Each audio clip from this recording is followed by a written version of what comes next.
Hello everyone, I'm Sabrina, a licensed massage therapist here in Las Vegas, Nevada, and the owner of Las Vegas Cosmetic Recovery. I have Samantha here with Real MLD. Yeah. Yes, flew all the way out to Chicago, from Chicago. Yes, I did. Yes, and so now I want to talk about our rib remodeling part 2. All right now. Yes, and so now I know we're not in the studio. We are in the studio. We're normally I'm in the office, but we're in the Post-Op Podcast studio. So if you're not following that page, drop the link in the bio and go follow that page. So let's begin. So Samantha's actually had the procedure done, right? Yes, I have. And so what is it? Okay, rib remodeling is they're going to fracture bones. Okay, it is not a complete removal or a complete break at all. Yeah. It is a fraction of the bones. Typically, it's usually the lower 3. Yeah. All surgeons have different techniques, though. I personally had the lower 3, 10, Wow. 11, and 12 on each side. 10, 11, Yes. and 12. Yeah, so the surgeon, they use a tool called a piezotome. Yeah. And it's a little very thin, basically scarless incision. Yeah. And they go in there, they chip away at the bone. Yeah. It vibrates. There's also like a little saline solution as well. Keep the bone from getting too hot or the other tissue around it from getting too hot. Yeah. And when the surgeon feels like it's weak enough, he goes ahead and he manually takes his hand and he fractures the bone. After that, they put you in hopefully some foam. Yeah. They put you in some type of garment to protect the ribs. Yeah. And some doctors will give you an injection of some type of lidocaine, some type of cocktail. Yeah. Yeah, for the pain, right? Correct. Wow. And my surgeon gave me the shot lasted a few hours, I guess, until the pain medication will kick in. Yeah. Other doctors, it actually lasts a few days. So it depends on your surgeon. Everybody's kind of different. Wow. Yeah. That's so crazy. I know. And so what influenced you to want to get that done? Okay, my frame, I don't want to say I was completely square, but I wasn't really going to get much smaller. Yeah, At least from the waist. And if I was going to get smaller, it would be all over if I, dieted it excessively or hit the gym really hard. Yeah. But still, my frame would kind of be more square. Yeah, square. So the only way that I was going to get my waist smaller would be to crack some ribs. Yeah, crack some ribs. And I'm cracking ribs. And Yes. my experience with it was a positive one. Amazing. Would you Yeah. do it again? I would do it again. And actually, I even talked to Dr. Azizi about possibly remodeling a couple more. What? You could do it. You could do it another time. Well, I won't be doing it. I don't think I'll be doing it at all. Because just specifically because I don't think I'm the right candidate. Yeah. They do the anterior ribs as well. So people that have flared ribs, they can also remodel those as well. Wow. Yes. And actually, I was looking at a client the other day, and I thought about this question for you. I know you said that they could do the other ones. So you said you had 10, 11, and 12. Yeah. So then 9. Like some of them They do go, 9, yes, right? 9. So 9, those ribs, they're attached to cartilage, right? It's I don't think it's 9. I think it's something like 5, 6, and 7 or something like that, or 6, 7. I'm not exactly sure which ones, but I know they're the interior, the ones up here. So the ones that are actually because ribs don't go up like this, right? Because there's cartilage that attaches to them because they're like this. So, how do they do that? Yeah. Okay, so I actually saw how do they do it, right? Yeah. Like, how does it make the cartilage? Like, does the cartilage kind of? From what I saw, Dr. Azizi, because we were going through this, he actually showed me a video of how it's done. Yeah. So he would have to be the one to specifically say this is exactly how it's done. Disclaimer here, okay? Yep, not medical advice, just two massage therapists talking about ribs. It out, okay? Yes. Clarify everything with the surgeons, okay? Yes. But he did show me a video, and I guess they have to kind of fracture it on one side of the bone or something like that, and then push. Yeah. Away from it to crack it in a different angle. So it's different than cracking the ones down here. Yeah, or remodeling, shall I say. Yeah. So it's different. It's the way they actually fracture it is a different placement. Wow. And do you know any surgeons in the U.S. that remove the rib? I don't know if this is still a thing, but from what I researched years ago, there was a doctor in Ohio. Wow. I don't know the name, but he was in Ohio. Would you do that? Remove? No, I wouldn't. Yeah, No, why? it's painful. We protect organs with the bones. Like we actually need them. So That's what I said in yeah, part one. yeah, and I don't want to. No judgment on anybody that wants to remove them. This is just my personal. Absolutely. Yeah. So. Yeah, we're being candid. Yeah. Right. So, in my part one video, I Yeah. posted that chick. I'm sure you saw her, the viral chick holding the bones in the bag, I've seen right? her. Everybody's seen her. Yeah. Yes. Do you believe that she removed her ribs like completely? I don't think those were her ribs. I know that's Those like are not her what Korean barbecue ribs. Yeah, and you could even see like in the background it was like tweaked, like so she had some type of filter on there or something like that. Yeah, I agree with that 100%. Yeah. And so with your experience, was it painful? I was in pain on day 4. Yeah. I hurt myself. So Oh, got you. because I hurt myself, I was feeling relatively well. Of course, after surgery, nobody feels great, but relatively well for somebody you would think that this would feel like a car accident. Yeah, exactly. Having your ribs fractured. Yeah. It wasn't like that at all. The only thing is that I felt so like a lack of sleep.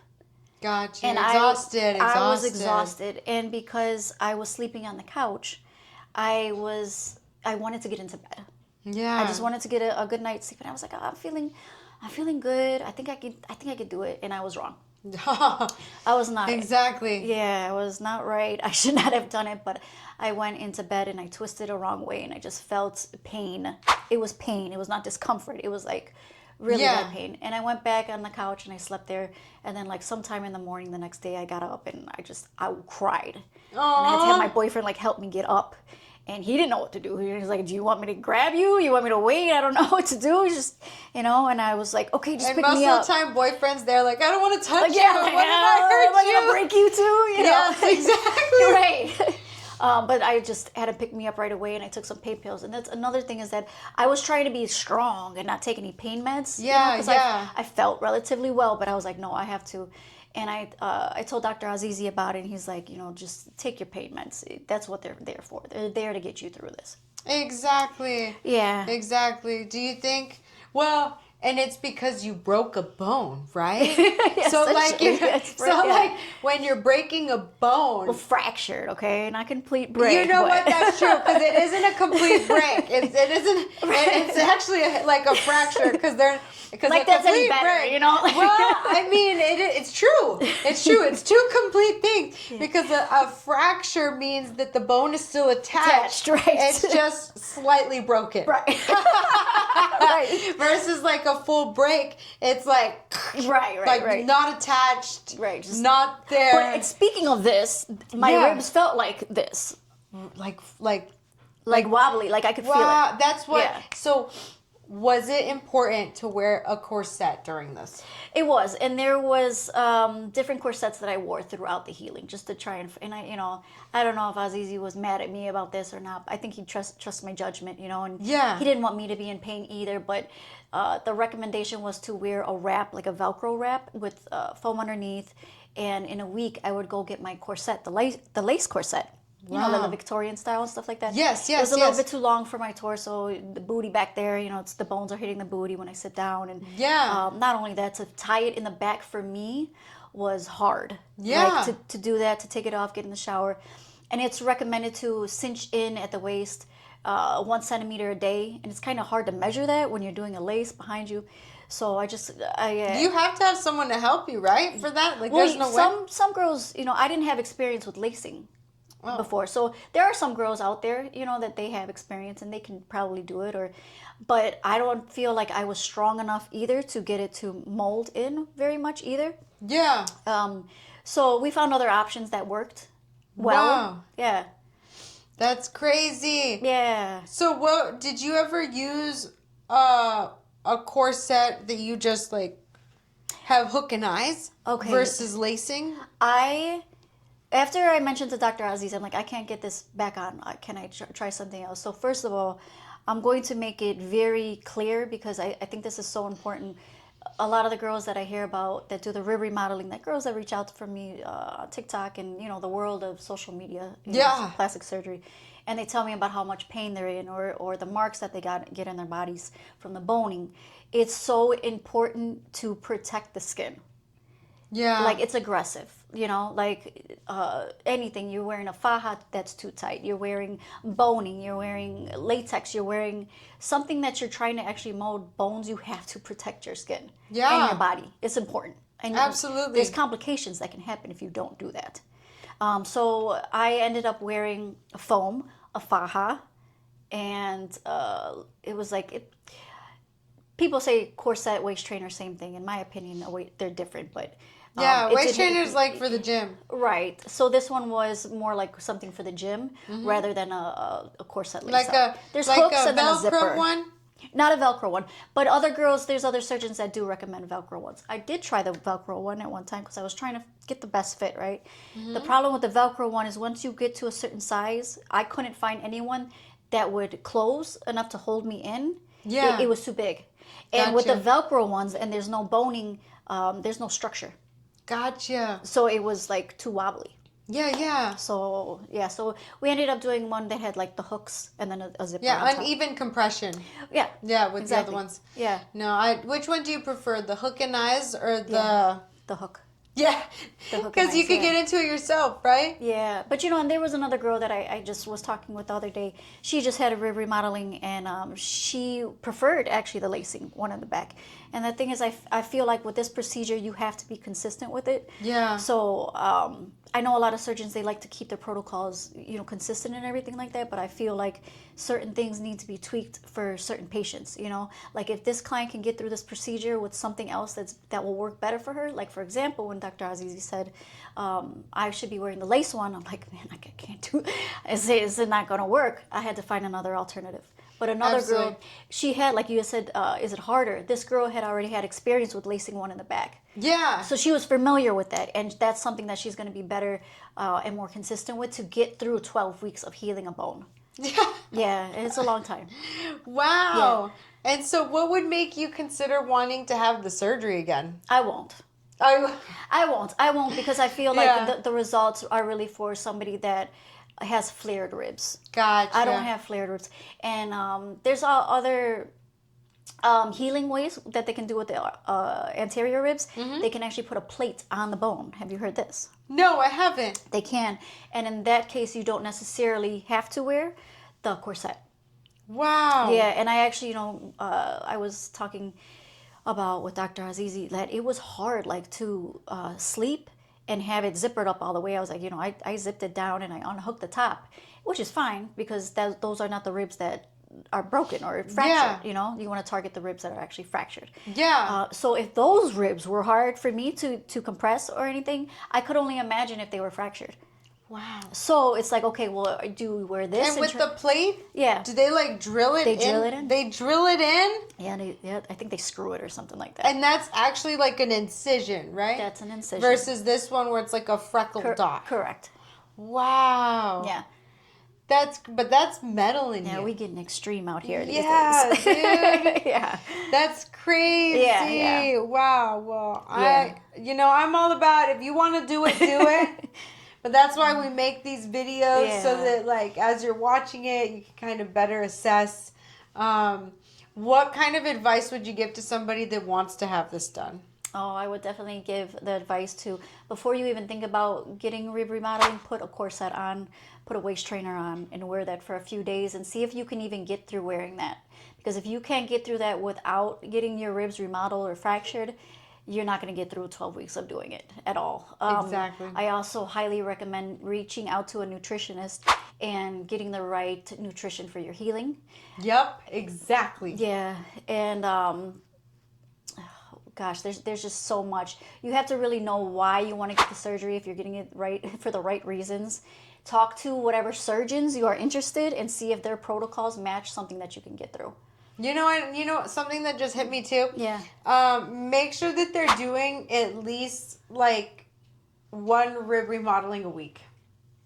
Yeah. Right? Experience. They got to have experience in this because Like, I know you were Dr. Aziz's Yeah. first, right? I was. And thankfully it went good. Right. But, like, what if you go to someone that hasn't had training? Do you know who he had training with? He had training with Alfredo Hoyos. Wow. Yeah, in Miami. Alfredo Hoyos came to Miami, and he went out there and took the course out there. And then he came back, and basically I was his first patient. But in Chicago now, it's like once it got going, like once my YouTube hit and people saw it, and Azizi was, promoting it. Yeah. Man, it took off. Like every week, I feel like he's doing multiple. That's so crazy. Yeah, and they're fast. It's a fast procedure too. How quick is it?